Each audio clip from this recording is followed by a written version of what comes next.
Good afternoon. My name is Scott Miller, and today we are featuring a special guest on Lessons from Failures. Normally we film in Chicago or Miami here in the US, or in Ho Chi Minh City when we're in Vietnam. But today we have I'll call it a delightful experience of being able to film in the village of St. Charles, Illinois. It's a quaint little town, very nice, and the facility that we're in is a home that was built in 1866. And the folks who own it today now have returned it to the period with decoration, and it's just a beautiful, beautiful place. So we're super happy to have Heather with us today. Heather, very nice to meet you. Same here. Finally, we got to meet. We literally met like an hour ago at this point here. So we're both delighted. We're both delighted. So excited about this. She and I'll give you just a little hint, is she and I are both talkative people, it looks like. So, this normal show is, 25 minutes, but today's episode could be 3 hours and 25 minutes. Who knows? We'll find out in this minute. So prepare yourself. I like being proactive. Yeah. So with that being said, please tell us a little bit about what you're doing. Okay. And maybe how that helps people, and how it's exciting and things like that. Well, I love it. Yes. So thanks for having me, by the way. And this is a joy for me here. So today we're going to talk about trade shows. Funny enough, probably 90% of the people that I run into, their eyes start glazing over as soon as I say the word trade show. So I kind of dummy it down a little bit to, have you seen the auto show? So that's how I get them a little bit into the trade show world. But to get to a trade show, it's a business world. Not everybody's going to trade shows. But the way a person kind of inches yourself into the trade show world is you generally start in a marketing position. And so that was me about 30 years ago, right? So I started as a marketing coordinator. And then the progression that most people do, marketing coordinator, you kind of do that for a couple years, learn here and there, take little bits and pieces of how you can learn and do things better. And then you moved up into the marketing manager and then up to the marketing director. So that was kind of like my progression between jumping into the marketing role for 15 years, right? And so lots of learning stories in between there. But trade shows have been my world for about 30 amazing years. Okay. So you just talked about 15 of those 30 years. Yes. What happened for the last 15 years of the 30 years? Well, so if we want to just say I moved to the other side of the table. Okay. So I was the one going to the show. Back then, we were showing our wares and trying to get people in the booth. So that was me for the first 15 years. The other half is me doing the designing of booths for other people. So whether you're a chemical company or a manufacturer or a food company, they come to me and say, hey, we're either you're just starting to go into the food industry and you need a new booth.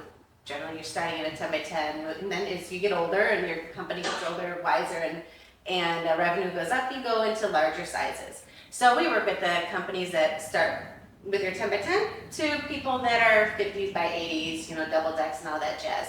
But so I actually forgot where I was going with my whole story. Because I get so passionate about this that I don't know, I apologize. I don't know where I was going with the whole story. No apologies needed. So what would you say are the most important things? Like the top 3 things that are most important about a trade show? Is it the colors? Is it the way the booth's set up? Is it the people that are attending the booth? What are the most important things to have a successful trade show? That's an awesome question. So, as you know, trade shows are expensive. No matter what you do, your credit card, you get this ding noise in the back of your brain. Garbage can, $20 for that, And so there's a lot of smart moves that you need to make in order to have your ROI to a comfortable position or to increase your profits. So, as I mentioned, when you start, you don't know what you don't know. You don't know where you're making your costly mistakes. So I would say let's say your trade show sandwich. You've got the beginning, the middle, and the end. The beginning would be your pre-show planning. Then the meat is your at show, and then the ending is your post show. You can't have a sandwich without your inside, otherwise you just have bread, right? So the meat of the whole thing, I think, is, I'm gonna give you the 3 B's. You want to be the bug light. I'll give you a second one, is gonna be engaging, and you wanna be memorable. So those are your 3 B's. Be the bug light, be engaging, and be memorable. That was the Cliff Notes version. Now let me dive a little bit deeper into what each one of those mean. So when you're at the show, everything else that you do, your bread on your trade show sandwich, doesn't matter unless you are taking advantage of what you do at the show. You have a room of hundreds of people that are your ideal customer. What you do at the show matters the most. So that's why the be the bug light, be engaging, and be memorable is so important. So when you are the bug light, and because I live in Illinois and summers are, mosquitoes are a nightmare, I always envision this bug light, and that could be, the zapper. You want people to engage to you without you having to do a whole lot. Because when you're at a trade show, there's so much going, hundreds of people vying for your attention, and you need to do something that's comfortable. You don't want to be the sales guy with a big hook. You don't want to be icky, right? So you need to do things to get people to want to come in.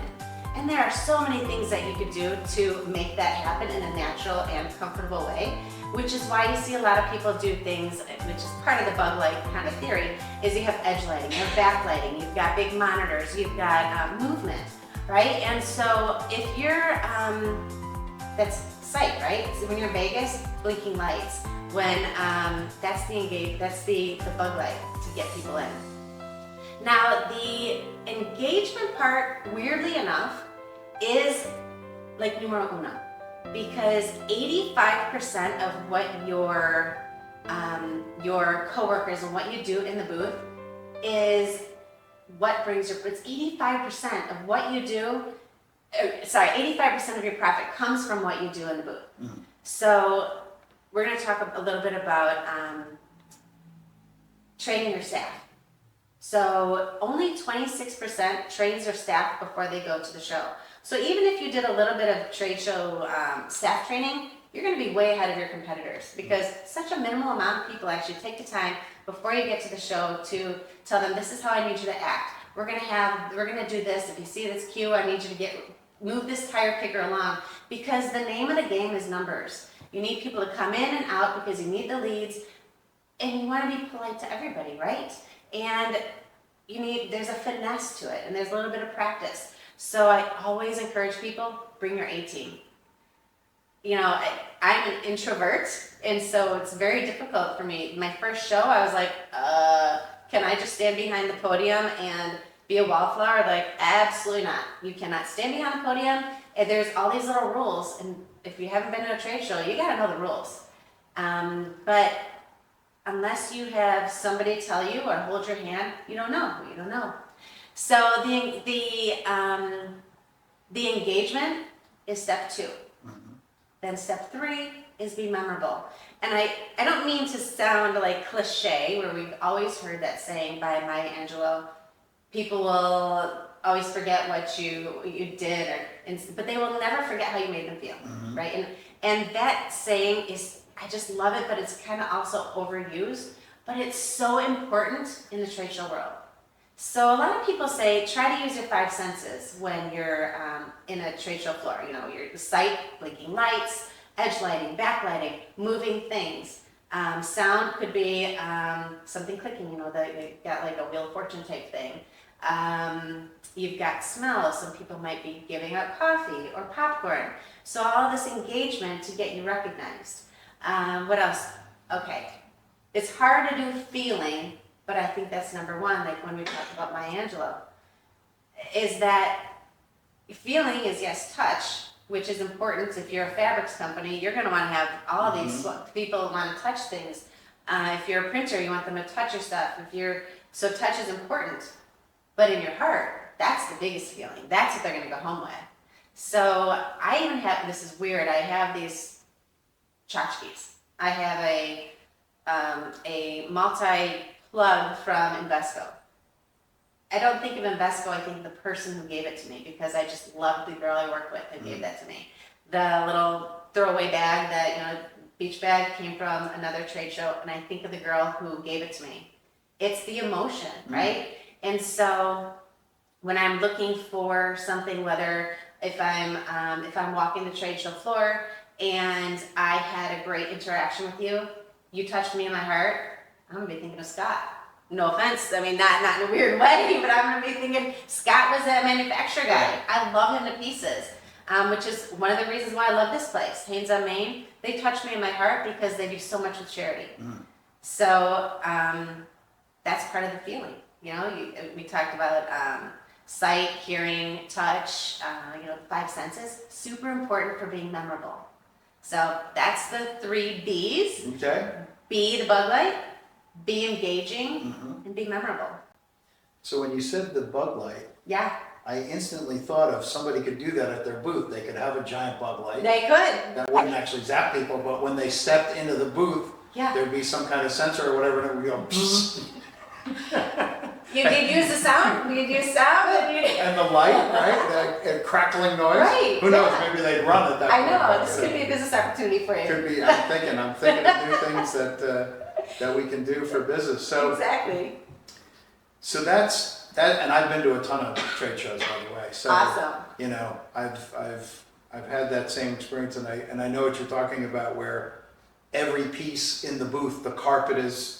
They charge you for the carpet. How many chairs do you want? Do you want a table? Do you want a desk? Do you want do you want a fake plant? Do you want two garbage cans? A water cooler, like all those things. And it's not like $50 for the water cooler. It's like $350 for the water cooler. Yeah, don't worry, if you want a can of Coke, it's $12. Yeah, right. So one of the two things you said that are I want to talk to you about or ask you about. First of all, you said you're an introvert. I'm having a hard time. So introverted. Yes. Oh my gosh.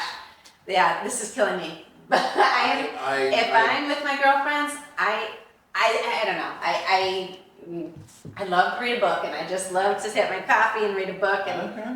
But I also, I love people. So it's hard to be an introvert and love people too. Yes. So that's why. Well, you don't strike me as an introvert, so I had to ask you about that. Oh, that's funny. Thank you.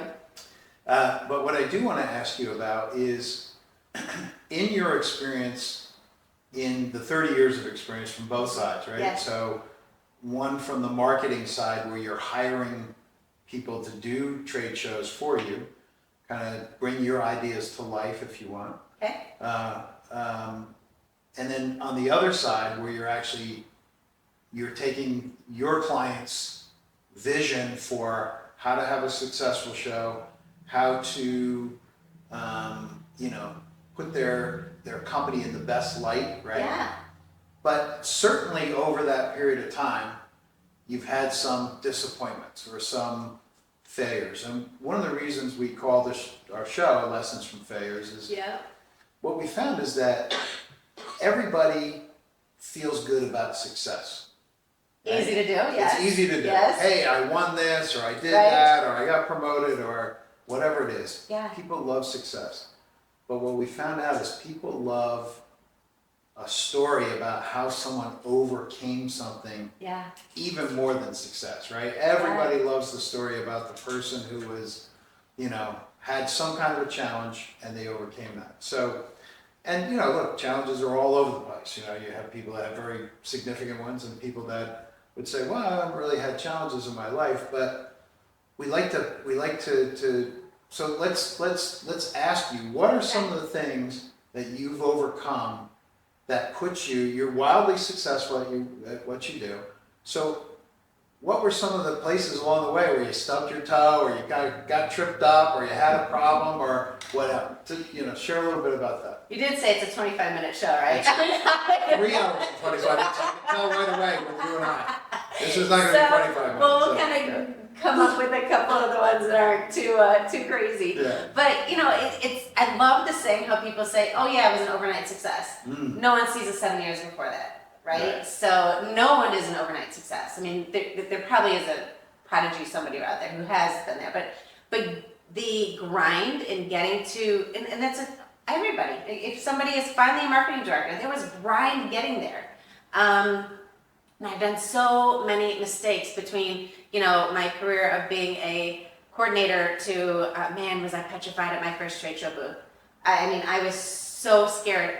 Thankfully, you've got other people who have more experience, and what I love is throwing in a challenge that is monetarily, hey, the number one person is going to win this. Then I'm engaged, right? But we all have the little, gosh, I wish I would have said that right better. I wish I would have done that better. I wish I would have not made that mistakes. So when I was back as a marketing director, again, you don't know what you don't know. You don't know if you should have, I mean, you could be shipping all these boxes to, and I don't mean to talk too much shop, but I get so excited about this, but just shipping things to the show. I'm going to ship these 5 packages. I'm going to ship them all out like that. People don't realize that when you get to the show, there's something called drayage. So the show is going to charge you for each one of these boxes a certain fee. Whereas if you put it on a pallet, it would have been half the cost. So this is all the things you just don't know. And afterwards, when you get the bill and you want to throw up in your mouth because I have to go to my CEO and say, I've gone over budget, and he says, sorry to hear that, you are going to have to pull from your other projects. And I'm thinking, I've got back covers on magazines. I can't pull that. I already signed that. We've got our post-show things. I mean, do I not follow up with our leads? Yes, this was also before a lot of social media. When you are a marketing director and you have gone over budget because of the things that you have failed at on the show floor, it makes your stomach drop. And especially if your CEO isn't very gentle or sees, he's not super kind, you will do everything in your power to not ever have to put yourself in that position. And I had been in that position. And also I had, you've got so many paths going on. You've got one team working on this. You don't want to pull funds from this. But that's what you have to do. And that's a sinking feeling. When you've got this whole team, you've already had your team meetings, you've got them on a great path to something that's going to be really cool and you're like, we went over budget over here. We're going to have to pull this. I mean, that's not encouraging to that team. That is an awful feeling. Mm. That is, when I was on that side of the table, horrible. Mm. Which is one of the reasons why on this side of the table, I am really looking out for my client, because that was me. I don't want them to be put in that position. Right. I need my client to look like aces to their boss, to their company. That's what I think my job is.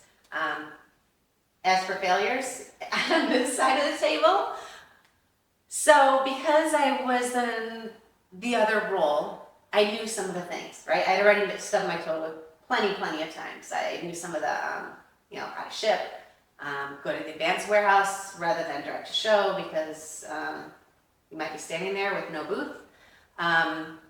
Unfortunately, sometimes things like that happen. That's happened to me once in my whole career and made me sick. You know how I can't even tell you the feeling of a client that says that is counting on you and something didn't happen. Gross. I don't even need to go into the conversation of how the string of effects happened, but it happened. It was an awful feeling. In 30 years, never, ever do I want that to happen again. Right? So there's been times that, which I love, is, people are human. There's been things where you're waiting for pictures and you're like, the guy says, I put the camera in the crate, I don't have pictures, and you're like, oh, okay. It's not the end of the world, but that's part of the process, right? Things happen. But there's been things that haven't shipped. We put somebody on an airplane to get that banner stand. Banner stand's like $300. Now you're going to put somebody on an airplane to make that show. That's $900 out of your pocket. That's what you got to do. We're never, ever going to have somebody put in that position of a client standing there without their stuff. So technology is great. Throwing somebody on a red eye to make sure that your client's getting there. Our job is to be the ducks on top with our feet, going 100 miles an hour paddling. You're looking super calm on top, and we're going to get, we get the stuff done. Good. Lots of little mistakes in there. Well, and look, that you learn from mistakes, or hopefully people learn from mistakes. You feel it, and you know Well, where you were when it happened. Yes. Where you get the phone call. You know where you were standing. It's kind of like when Princess Diana died. Where were you when that happened? When 9/11 happened, where were you when that happened? I know exactly where I was when I got the phone call. Yeah. It's the same impact. It's an awful feeling. Yes. So that's good, because I think what you've shared quite well is that the it's really not failure. Even when you've made a mistake, or even when you've had some type of disappointment, if you recover from that and you make good on your promises to whomever, but you also learn from that. You said it only happened once in 30 years, so one and done. One and done, my friend. Yes. So that's good. That's man. That's the perfect failure, right? It happened. You fix it, and it's over with. So good. So let's talk about. Well, let's summarize quickly. Okay. Trade shows. Yes. 3 most important things: be the bug light, Yes. right? Be engaging, 100%. Yes. and be memorable, right? You're hired. There you go. Yes. Good. So let's talk about any other projects you're doing. What else do you do with your? All my free time. Yeah. What do you do with all your free time? Yes. That we all have, right? Right. That after we finish doing 50, 60 hours a week. Yes. Yeah. Well, okay, so my latest and greatest is I have now, launching next month actually, I'm launching a program called Booth Boss Bootcamp. When you are in the trade show world, there is a title, okay? People will either call you booth captain. There are women who are sometimes hired, men too, booth babes, right? And if you're trying to not be kind to maybe the captain, you might call them the booth biatch, right? So you know all these terms. So a kinder way is the booth boss, right? So the title, so that's why I just love the term booth boss, and then it's boot camp. It's a 5-week program that helps newbies, this is a beginner course, in 5 weeks go from a beginner to being able to be comfortable. What's hard when you're first at a trade show is your confidence is not great. With that is mistakes, costly mistakes. With the costly mistakes ends up with bad ROI. With bad ROI, you look bad to your boss. So there is such a trickle effect from beginning to end, which is why we're trying to do this in 5 weeks. You're basically trying to get 2 to 5 years experience in 5 weeks. Now, one of the reasons, there's actually 2 reasons why we came up with this, if you don't mind me sharing. Sure. Number 1 is for the marketing director. I told you back in the day when I wore that hat. I had 0 time to train a new employee. And no problem, but it's just the way the trade show world happens. You don't come out of college knowing what a trade show is and how to act and the etiquette and all that. You learn almost like from your parents when you're growing up. You have people show you the right way, lead you the way, go through the do's and don'ts. So I created this for 2 people. One is the marketing director who has no time to hire somebody, whereas they can, it sounds terrible, I don't mean to say babysit, but almost like, hey, I would love to give you the training for you to do 24/7 on your time so you can build your confidence and you get to at least know some of the terms so that when we come together as a team, you're kind of up to speed with us. That's one thing. So I'm helping the marketing directors kind of train. The other one is for the newbie. So a new person wants to put the reason why you have a job, you want to put your best foot forward. You want to be able to bring new ideas to your boss. And that's what keeps you motivated, that's what keeps you engaged, that makes you a better employee. So it's for the 2 people. The marketing director that's too busy to train, and then the new person who needs the training, that needs the confidence, bring new ideas, and it's a win-win for that atmosphere. But to tell you the exact reason on why I came up with it, it's funny because I've got this show, which is National Restaurant, which is next week. And it was that show that I was at. I'd been doing this National Restaurant show for 15-ish years. Again, I know the ins and outs. I know who to go to. Every year it changes, and it's not a big deal that they move the service desk or the new rules. Not a big deal, because I don't have to learn everything. I'm just learning one new thing and who to go to. Okay, so I'm standing in line. This is right after COVID. We're still doing the distancing, right? We would never be sitting this close. So I see this guy move up to talk to the general contractor, and I'm kind of sitting back here. Well, I see some kind of a little bit of back and forth. Guy leaves, not happy at all, right? And then I get up to the desk, and the guy looks up to me and he goes, "Oh," like that. And I was like, "What happened?" And he goes, "The guy doesn't know what he's doing." And I'm thinking, I'm sure half the people here probably don't. But this was so impactful because I go, "What do you mean?" He goes, the customer who was right before me goes, "I'm here, what do I do?" So the guy behind the counter goes, "What do you mean, what do you do? What is it that you need help with?" The guy goes, "I don't know, my boss sent me here and I don't know what to do." And so when this guy's telling me a story, I thought, that's right. People haven't been doing this for decades. There are new people. There are people, I mean, how could somebody send somebody else? So when he said that, I said, "What booth is he in?" And the guy goes, "He's not even in the right hall." I mean, the guy was so pissed and he's so irritated, right? And National Restaurant Show has 3 halls. If you're at McCormick Place, it's almost the whole thing. Ginormous. Right. So I said, "What hall is he in? If you know the booth number, I'll go help him." He goes, "I don't even know." The guy had no interest in helping. And I had plenty of time. I was just making sure one thing was covered, just make myself feel good that it was done, right? I had plenty of time. I could have helped him. He was not interested in helping him. And I thought, this guy's boss sent him to a trade show, super expensive. National Restaurant, P.S., he was in the north building, or south building. Huge, huge room. You're competing with Blend Tech and, the big companies. I have no idea what size booth he was in, but it wasn't cheap.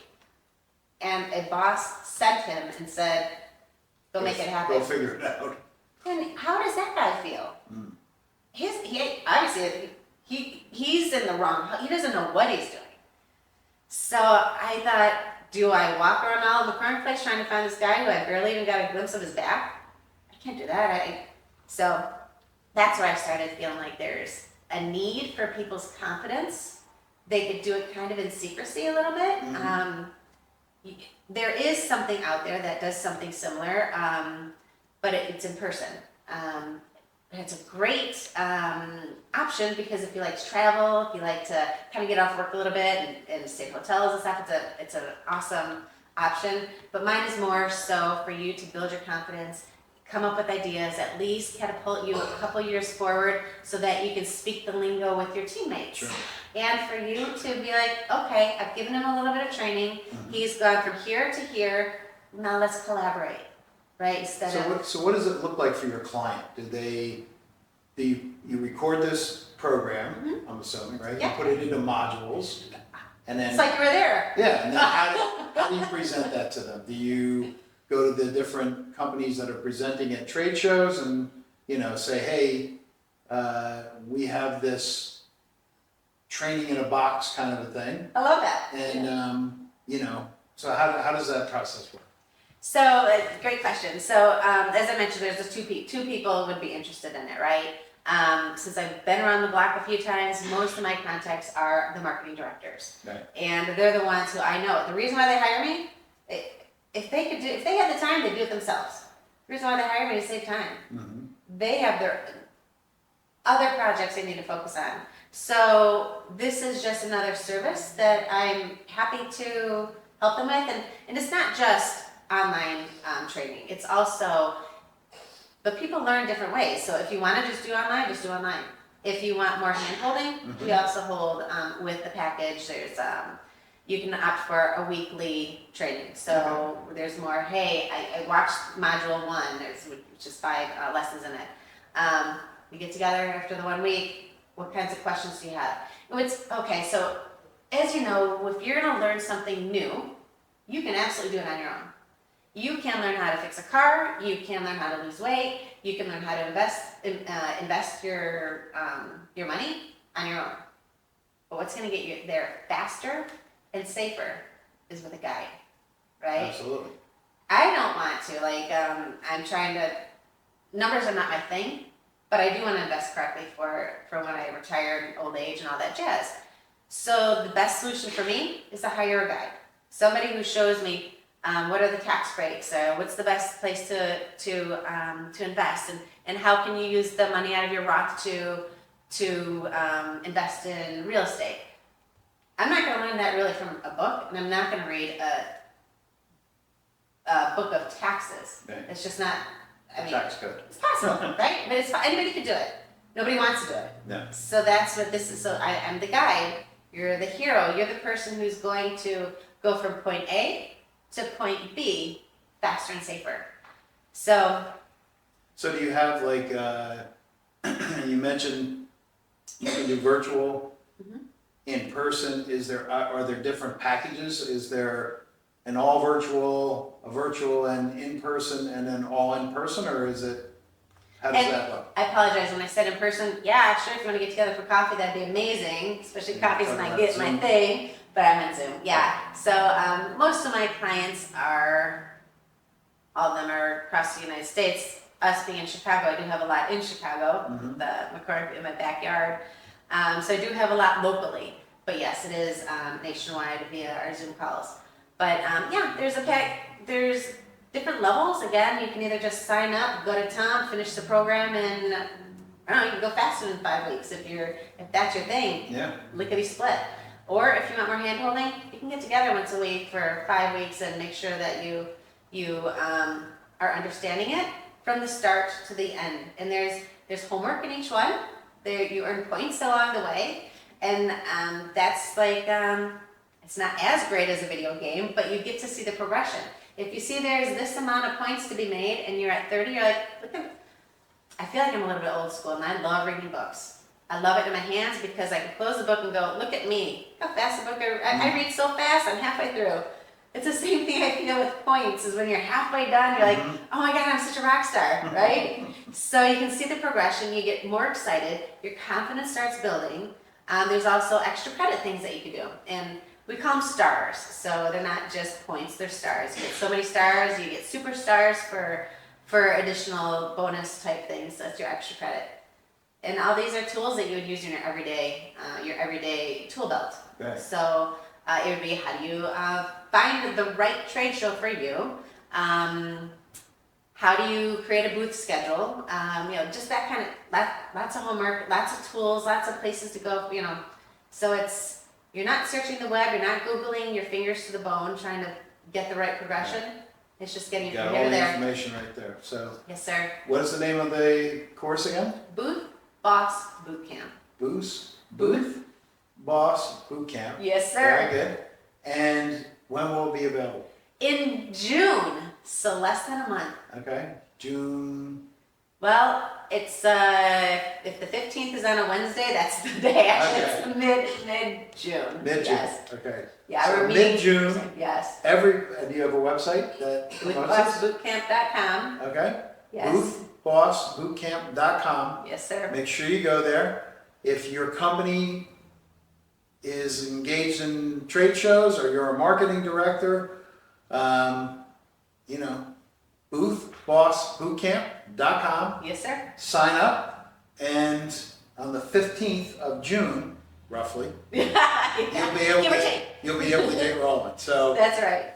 anyway, Heather, it was You so bet. nice This has meeting been you a today. pleasure. It's been a pleasure learning about what you do, Appreciate that. and thank you for inviting us to this beautiful venue to film the show.